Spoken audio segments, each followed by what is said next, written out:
Welcome to Drive the Daf. Clear, structured explanation of the daily Daf in 20 minutes. You can even follow in the car. Eruvin Daf Mem Beis contains two primary sugyas. The first is brief, a discussion what happens with objects, fruits which are moved outside the tchum, possibly moved back into the tchum afterwards, possibly b'shagi, possibly b'mezid, and which combination of these factors is permitted and which is forbidden. The Gemara then goes to a topic about somebody who finds himself with his tchum ending in an enclosure, in a chutzner or in a house or in a city. He can't go past the tchum, but what can he do at the edge of the tchum? First of all, what could he do within his tchum? Is there any yisurim? And what is he allowed to do after the edge of the tchum? Are there any permissions? Then the Gemara will try to give a psak in the machlokes in our Mishnah. So we begin with the last few lines on Daf Mem Aleph. The Gemara is going to discuss the sugya of fruits or other objects that are moved outside their tchum. Are they permitted to be used when they are outside the tchum? If it would be fruits, then the issue would be, are they permitted to be eaten when they're outside the tchum? And if they end up coming back into the tchum, are they permitted to be used now that they are back in the tchum? Now, there are two distinct issues over here which could work for you or against you. First of all, they were moved b'mezid or b'shagi. They were moved outside the tchum or they were moved back into the tchum on purpose. Somebody violated Shabbos, or it happened accidentally and therefore it's not such a big deal. And where are the fruits now? They're currently outside the tchum, that's a bigger problem. Or did they come back into the tchum? So we have two issues. They're inside the tchum, they're outside the tchum now, and were they moved b'shagi or were they moved b'mezid? Those two issues leaves us four cases, two variables. Each variable has two options. So you got four cases all together. Now, the worst case is for sure where it's still outside the tchum and it was moved b'mezid. That's for sure forbidden. That there's no issue. The best case is where you have both things going for you. It's now back in the tchum and it was moved b'shagig. There it's for sure permitted. The question is, what do you do with the other two cases where you have one thing going for you and one thing not? It was either moved b'mezid and it is currently back in the tchum, or it was moved b'shagig and it's still outside the tchum. So in order to figure this out, we have three options here. Is it that none of them are permitted? Those two cases are both forbidden?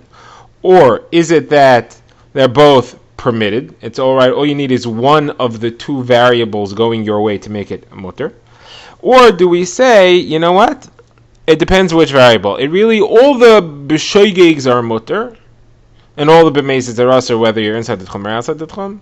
Or is it the other way? All the back in the tchums are mutter, whether it's b'shoigig or b'mezid. So the Gemara is going to go through a few different options over here. What's going to happen is we have a statement of Rav Papa, and we're going to try to see if there's a Tana who backs him up. There's definitely a Tana. Again, so I'm going to try to see if there's a Tana who backs him up. So Rav Papa's statement is that it all depends on where you are. If it's back in the tchum, it's mutter. If it's outside the tchum, it is asur. Back in the tchum is okay. The Gemara asks, that does not fit with the statement of Rav Nechemia and Rabbi Eliezer ben Yaakov, who clearly say that there's only one case that's permitted, and that's if it's back in the tchum b'shoigig.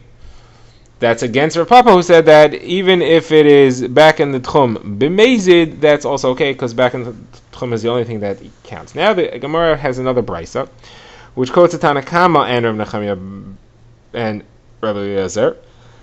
And what we're going to try to do is show that the Tana Kama has to hold like Rav Papa. Again, we're trying to find that the Tana Kama holds that as long as it's inside the tchum, it's okay. It doesn't matter if it's shagig or mezid.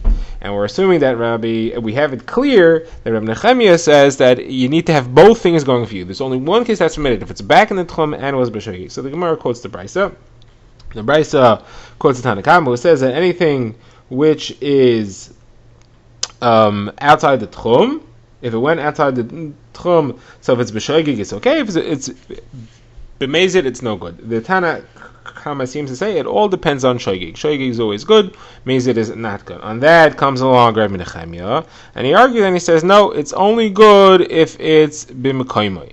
So the Gemara says, if it's back inside the tchum. The Gemara says, it's only good if it's back inside the tchum. What do you think he means? You think he means that it's back inside the tchum, whether it's b'mezid or b'shogig? That can't be, because we saw clearly in our brisa before that Rav Nechemia clearly holds that it's only good in one case, if it's b'shoigeg and it's back inside the tchum. In a case where it's b'mezid and it's back inside the tchum, he wouldn't say it's permitted. So what then is going on over here? It says it must be as follows, that there are some words missing in the Mishnah, and the Tanna Kama had said that all three cases that have at least one positive aspect are mutter. So, if it is currently back inside the tchum, or it was done b'shegig, or both, though those three cases are okay. And this is how he sets it up. If it was b'shegig, so then it's okay. Even if it's currently outside the tchum, as long as it's b'shegig, it's okay. Now, if it is in the tchum, then it's okay, whether it was b'shegig or it's b'mezid. And on that comes along Rabbi Nechemi, he argues, and he says, no, even back inside the tchum, it's only okay if it was b'shegig and you have both things going for you. It's not good if the only thing you have going for you is that it's back inside the tchum, but it was b'mezid. Comes out that as follows. Rabbi Nechemi holds that there's only one case that's good, and that's if you have both positive aspects of the variables. The Tanna Kama says it's good as long as you have one of the two.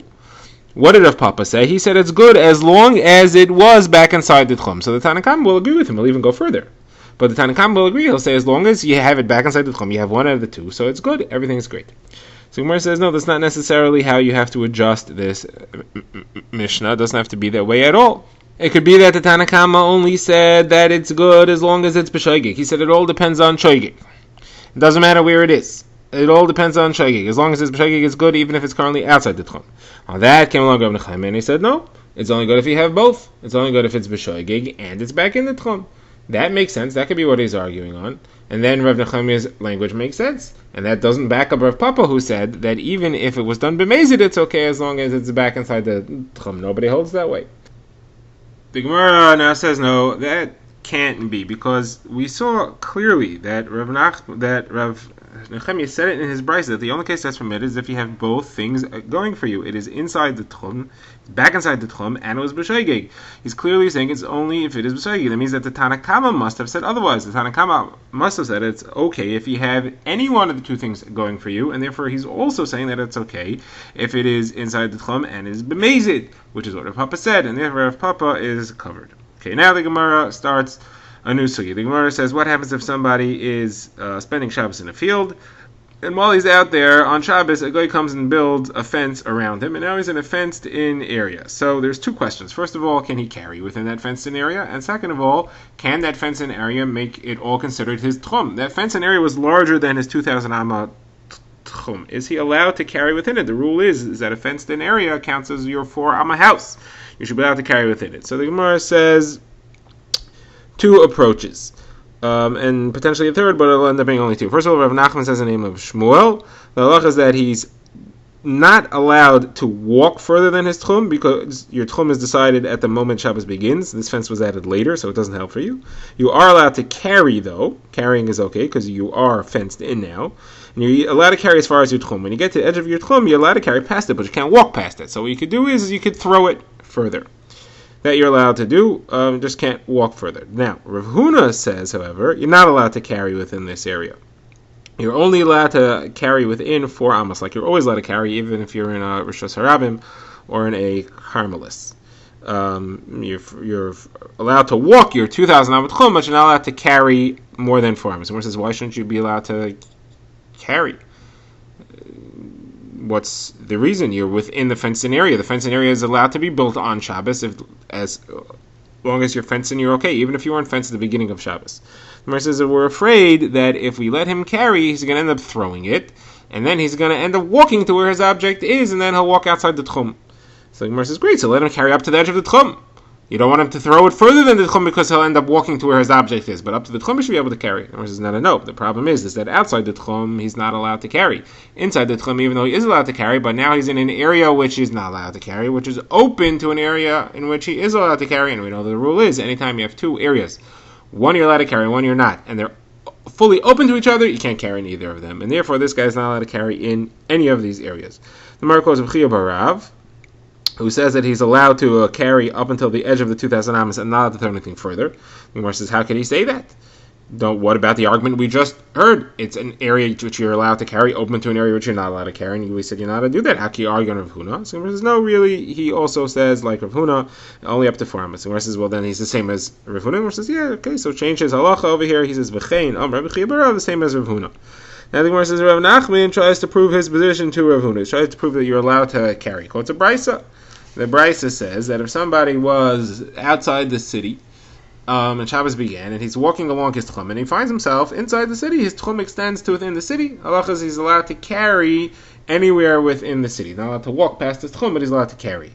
So Gemara says, well, how could he possibly carry further than he could walk? Obviously, he's allowed to throw. So you see, like Rav Nachman said in Shmuel, versus no, it's not referring to throwing something. It's referring to pulling something from outside his tchum into where he is. That is allowed to do because that object's not his, and he's pulling it towards him, not away from him. He's not going to have anything to follow, and therefore he will not come to violate the halacha of techumin. The Gemara now takes a slight detour to another related halacha that Rav Huna says before returning to the machlokes Rav Huna and Rav Nachman and trying to show that it is a machlokes names. First of all, the Gemara says Rav Huna says if somebody was measuring his tchum and he got to the edge of the tchum and he found that he's in the middle of a chutzner, he's in the middle of a fenced-in yard. So he's not allowed to walk outside his tchum to the rest of the yard. Gemara says, of course not. Why should he be? It's not in his tchum. Gemara says, no. The chiddush is that he is allowed to walk in the part which is in his tchum. So that's also pashut. Why not? It's within his tchum. The Gemara answers no, because you may think that if I let you walk inside the part that's in your tchum, you're going to end up walking in the whole thing, and you're going to end up carrying in the whole thing because it's inside a chutzner. So the chiddush here is that even though normally we have such a gzeira, we're afraid that you're going to carry further, at least according to Rav Huna. Inside a chutzner, we don't have that gzeira, and you're allowed to at least carry in the part that is within your tchum. Now, Rav Nachman now says, actually Rav Huna is moide to me, he agrees to me that there's no problem, there's no concern that you may come to carry outside your tchum in the following case. The guy was measuring his tchum, and he came to the edge of the tchum, and he finds that it ended underneath the eaves of a house. And the house itself was outside the tchum, and the wall of the house had partially fallen down so that it's open from the house into the tchum. So the tchum ends just before the house. So he says you're allowed to throw an object into the house. It's such a situation where it's not carrying because the roof counts as walls, and therefore you're already inside the domain of the house. It's not carrying isn't the issue, but usually Rav Huna would say that you're not allowed to throw outside your tchum because you may come to walk there. But here he says it's not a problem. Why? Since there's a roof, the roof clearly shows you that this is marked off, this is not in your tchum, and you can't go there. Bar refers to our Mishnah. We had a case where somebody was removed from his tchum and placed somewhere else, and now he finds himself in a fenced-in, closed-in area. Now normally a fenced-in, closed-in area all counts as within your 4 amas. You're allowed to walk in all of it. Here, the guy found himself in his fenced-in area, which is outside his own tchum. So we had seen that if you're outside your tchum, you can only walk 4 amas. But here, you're in a fenced-in area, which all counts as 4 amas. So what's the halacha? So we had seen that Rabbi Gamliel and Rabbi Elazar ben Azariah said you can walk throughout the entire fenced-in area. Rabbi Shua and Rabbi Kiva said you can't. Now the Gemara wants to say, what's the machlekes about? So the Gemara wants to offer that the machlekes is as follows. Do we make a gzeira? If we allow you to walk here within this entire area, you're going to end up walking even if you're not in a fenced-in area, even if you're in a valley or something where it's not fenced in. You're going to walk throughout your entire area. You're going to say, listen, I'm allowed to walk over there in the fenced-in area. I should be allowed to walk here also.